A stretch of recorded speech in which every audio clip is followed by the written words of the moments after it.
Kalau Bapak Ibu melihat benda-benda aneh di rumahnya setelah ruqyah seperti ini misalkan, jangan heran, jangan takut, sihir telah batal, hancurkan. Kalau dalam bentuk binatang, jangan dibakar tapi dikubur. Ya, nemu cicak dibakar, jangan dibakar. Nemu tulang jangan dibakar, tetapi dikubur, ya. Apa maksudnya ini? Yang disebut buhul adalah areal ini.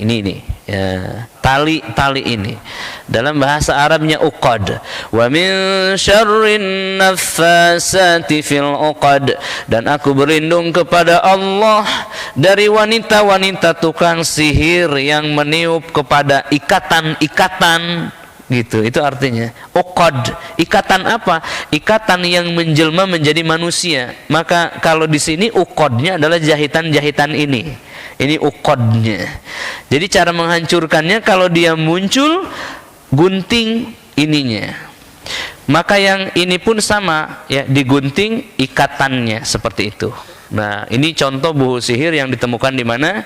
Di Jazirah Arab, dipenuhi paku-paku.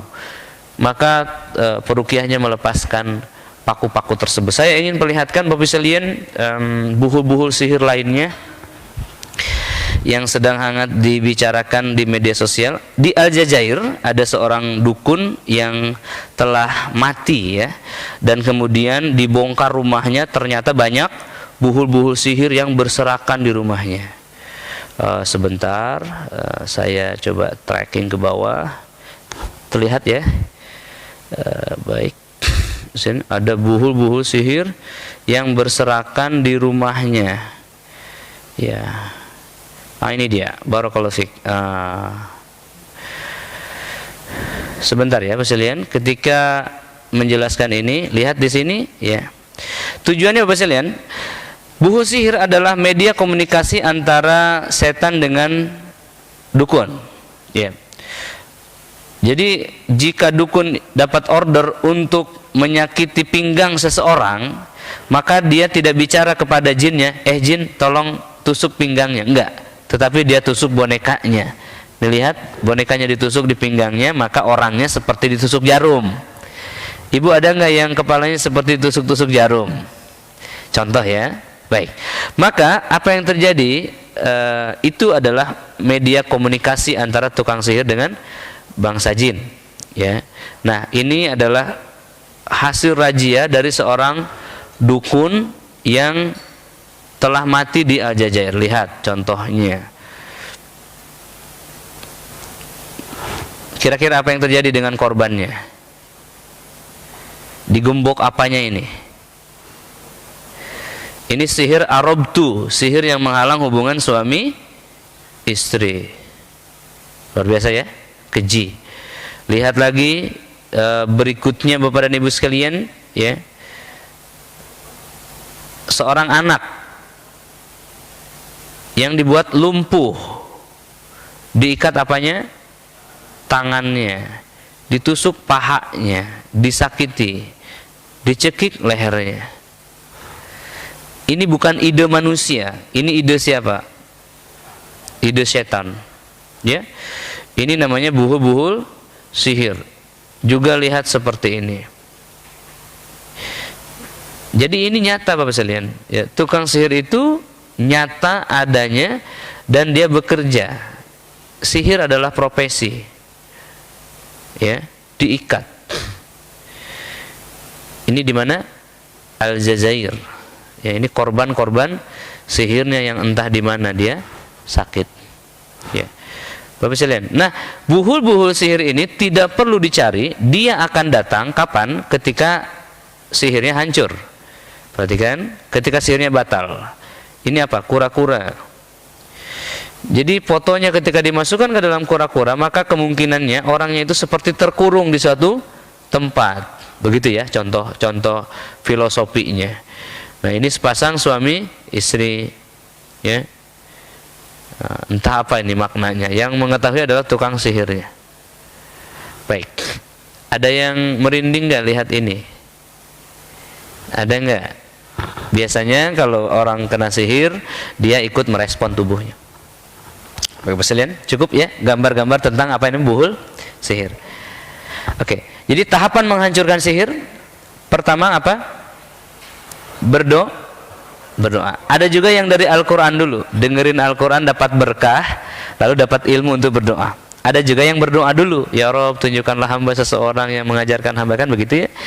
Kapan? Sampai turunnya orang tersebut ya.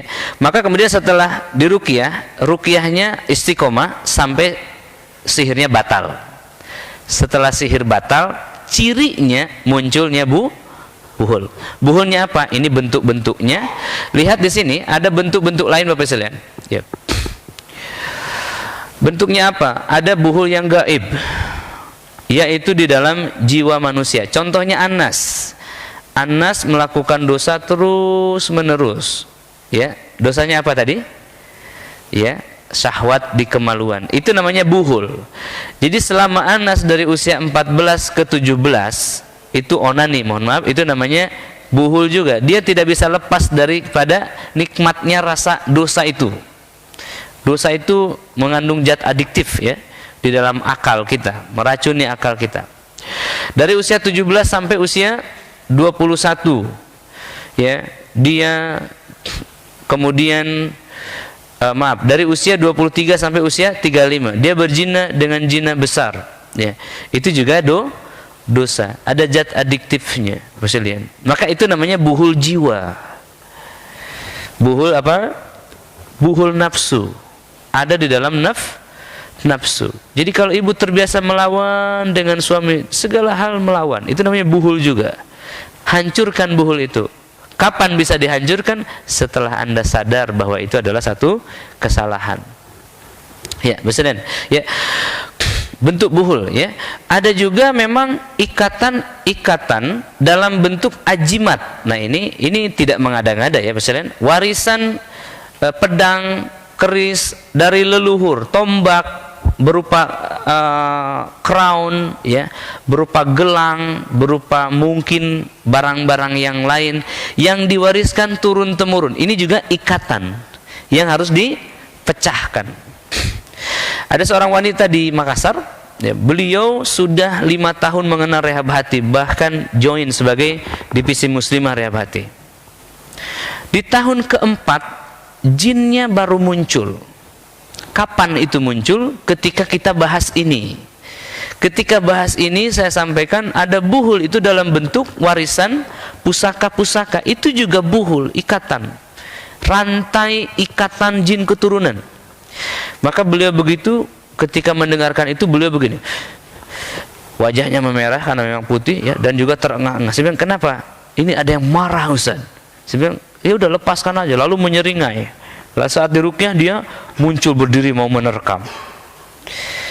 Ketika itu saya tanya, ada apa? Saya ada warisan berupa emas ya, apa itu ya namanya itu? Mahkota. Itu Ustaz, emas itu kalau sudah diakadkan ke saya sebagai keturunan dari Raja Anu, maka dia akan menyesuaikan ukuran kepala saya. Kemudian gelangnya juga akan menyesuaikan. Gimana Ustaz dengan emas itu dengan status ini? Saya bilang jawabannya gampang. Terima emasnya. Ibu mau muntah ya. Terima emasnya ya. Lalu kemudian patah-patahkan, jual. Wakafkan. Nah, digituin jinnya marah. Ini kayak abang ini langsung reaksi. Ya. Kemarin kenapa reaksinya kuat? Mungkin masih ada warisan pusaka kekuasaannya. Bisa bentuk pusaka, bisa warisan amalan. Amalan, muslimin. Ya. Nah, alhamdulillah ya. Jadi tidak sederhana nampaknya, saya cuma diwarisi tasbih, itu buhulnya justru. Ya. Justru buhulnya simbolisasi daripada jin keturunan ini dalam bentuk buhul. Barakallahu fiik ya. Berikutnya, Bapak sekalian, ada juga dalam bentuk hewan. Iya, dalam bentuk hewan. Apa itu dalam bentuk hewan? Tikus, kalajengking, elang, gagak. Nah, kita akan tanya jinnya, ini kenapa ini ikut-ikutan? Ya, pertama kita ketawain dulu. Jin itu agar mengecil, ketawain dulu.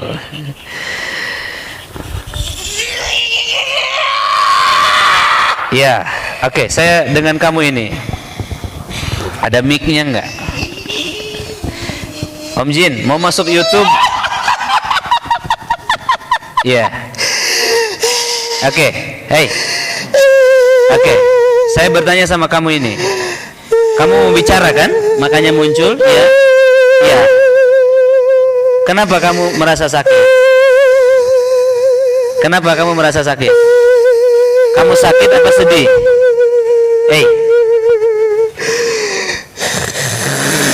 Nih, salah satu karakter jin itu dia apa namanya menunjukkan kekuasaannya.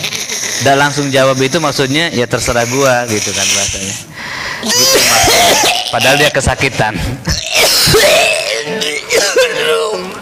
Oke, saya bantu kamu loh. Hey, saya bantu kamu ini.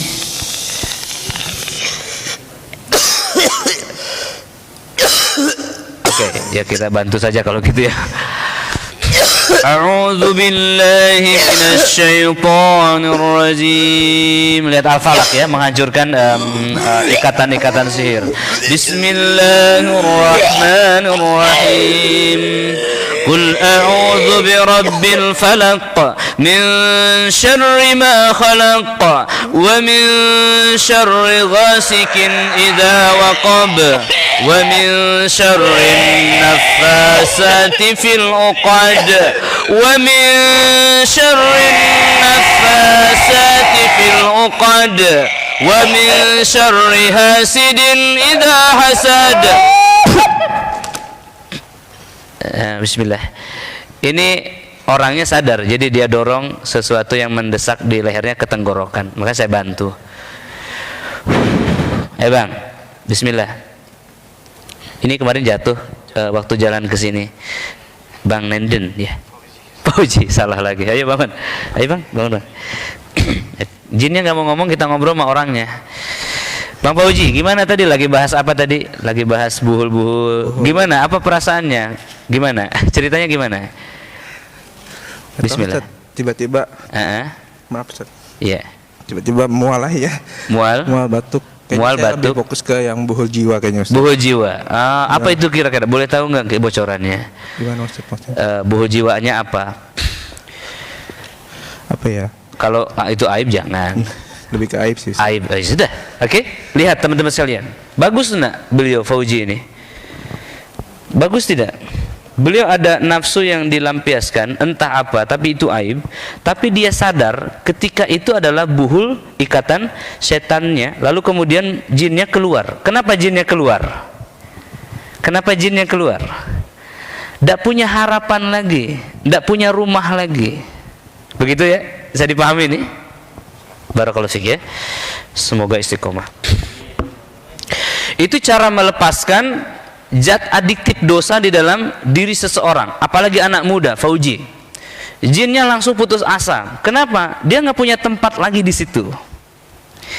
Di Rohingya, Pak, mohon maaf, di India, kalau orang dianggap teroris, diponis teroris oleh pemerintah India, ini India ya, bukan Indonesia.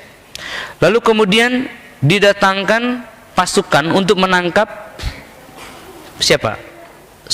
Laki-lakinya ditangkap, dipenjara, lalu kemudian rumahnya dihancurkan oleh alat berat, diratakan, kemudian anak istrinya turun ke jalan. Sempurna nggak penyiksaannya? Sempurna. Kenapa? Agar menimbulkan efek jera kepada sang teroris oleh pemerintah maksudnya. Jadi selain dipenjara, rumahnya dihancurkan. Kira-kira tetangganya efek jera nggak? Ada efek jera nggak? Ada efek jera. Itu contoh. Maka jin ketika dia melihat rumahnya rata, apa yang dia lakukan? Dia bilang, kalau begitu aku pulang saja. Kan begitu ya? Saya datang dari Sukabumi Selatan, jauh-jauh nih, kemudian diterima oleh Rehabati Mustika Jaya di sini, diberikan satu hotel yang baik, alhamdulillah. Ketika misalkan hari ini sudah check out, kira-kira saya kemana tuh? Kemana lagi? Udah nggak punya hotel lagi. Kalau saya punya uang, saya check in lagi. Kalau nggak ada uang, kemana? Pulang. Gitu. Jadi jangan nyuruh jin pulang, tapi rumahnya diperbaiki terus, dihiasi terus. Baik, luar biasa. Allah berikan taufik kepada beliau. Lihat Bapak sekalian, tikus, kalajengking, elang, gagak, ini adalah hewan-hewan yang halal dibunuh saat ihram. Maksudnya saat kita mengenakan baju ihram berumroh, itu kita ada larangan-larangan, termasuk larangan mencabut pohon dan membunuh binatang. Jangankan membunuh, menakut-nakuti saja tidak boleh. Maka hewan-hewan ini halal dibunuh saat ihram dalam Sahih Bukhari. Kenapa demikian? Dia adalah binatang-binatang fasik. Binatang fasik itu apa? Binatang yang tidak tunduk kepada Allah. Karena dia ingkar, maka dia satu frekuensi dengan setan yang juga ingkar, maka dia menjadi pesuruh-pesuruh setan dan tukang sihir. Lihat, selain itu ada juga hewan-hewan yang memiliki karakter sama, cicak. Banyak cicak di rumahnya, gemuk-gemuk, beranak pinak. Suatu hari ada seorang akhwat apa umahat WhatsApp saya malam-malam, dia bilang, "Ustadz, saya dilihatin cicak, Ustadz." Saya bilang, "Nggak apa-apa, Bu. Kalau dilihatin buaya mah iya, laporan ke Pak RT bukan ke saya." Ya, jadi was-was takut karena ada cicak. Memang benar, cicak itu melahirkan was-was, ya, membuat kita was-was. Kalau di rumahnya banyak cicak, pasti banyak was-was, banyak perselisihan. Caranya gimana? Ruqyah, cicak-cicak itu bakal mati atau berkurang. Oke. Selanjutnya, solusi untuk sihir bagaimana? Ruqyah Jibril, Al-Falaq An-Nas, atau Al-Baqarah Al-Imran lebih tinggi lagi, atau ruqyah rumah lebih sempurna, taubatan nasuha, tilawatil Quran, dan juga hijrah. Saya tanya Ahi Fauji, sudah ruqyah kan? Sudah Al-Baqarah Al-Imran? Sudah ruqyah rumah? Sudah. Taubatnya yang baru saat ini. Itu contohnya, ya. Beliau sudah ruqyah Jibril, sudah Al-Mu'awizatain, sudah Az-Zahrawain, sudah ruqyah rumah, tapi buhul jiwanya baru nampak, baru beliau sadari hari ini. Ini yang dimaksud poin nomor 5, next step. Kok saya belum ada keinginan tobat? Mungkin next 1, 2, 3-nya belum. Coba lakukan dulu, bisa jadi taufik dan hidayah turun di sana. Ya, barakallahu fiik.